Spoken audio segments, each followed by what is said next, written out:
दे धडक बेधडक आपल्या परिसरातील ताज्या घडामोडी, घटना, समस्या, विविध क्षेत्रातील सर्वदूर बातम्या पाहण्यासाठी लोकशक्ती लाईव्ह न्यूज चॅनलला सबस्क्राईब करा आणि नोटिफिकेशन मिळवण्यासाठी बेल आयकॉनला प्रेस करा।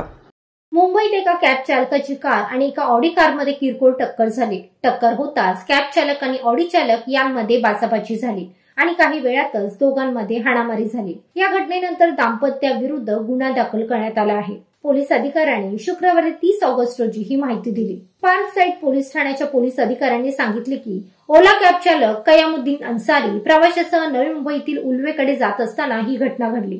ते असल्फा मेट्रो स्थानकावरून जात असताना एका ऑडी कारने त्यांच्या कारला मागून धडक दिली। त्याच्या कारचे काही नुकसान झाले आहे का हे पाहण्यासाठी तो खाली उतरला असता ऑडी कारमधील ऋषभ चक्रवर्ती वय वर्ष 35 आणि त्याची पत्नी अंतरा घोष वय वर्ष 27 हे जोडपे खाली उतरले आणि शिवीगाळ करू लागले। घोष यांनी अन्सारीच्या कारमधून ओला कॅब डिव्हाइस काढल्याचा आरोप केला आणि त्यानंतर दोघेही तेथून निघून गेले। अधिकाऱ्यांनी सांगितले की अन्सारीने त्यानंतर ऑडीचा पाठलाग केला आणि घाटकोपरमधील एका मॉल समोरील इमारतीच्या गेटवर त्याची कार आलिशान कारला धडकली। त्यानंतर चक्रवर्ती यांनी त्याला थप्पड मारली। यावेळी ऋषभ चक्रवर्ती याने कयामुद्दीन अन्सारीला उचलून जमिनीवर फेकले, त्यामुळे त्याच्या डोक्याला दुखापत झाली आहे। कयामुद्दीन अन्सारी यांना प्रथम घाटकोपर येथील राजावाडी रुग्णालयात नेण्यात आले आणि त्यानंतर शासकीय जे रुग्णालयात दाखल करण्यात आले। अन्सारीचा जबाब नोंदवण्यात आला असून इमारतीच्या प्रवेशद्वारावर लावलेल्या सीसीटीव्ही कॅमेऱ्यात त्याच्यावर झालेल्या हल्ल्याचे रेकॉर्डिंग झाल्याचे पोलिसांनी सांगितले।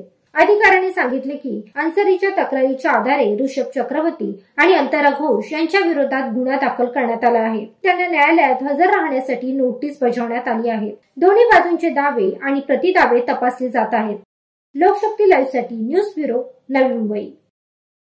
अशाच सच्चाई दर्शवणाऱ्या बातम्या पाहण्यासाठी लोकशक्ती लाईव्ह न्यूज चॅनलला लाईक करा, शेअर करा आणि सबस्क्राईब करा।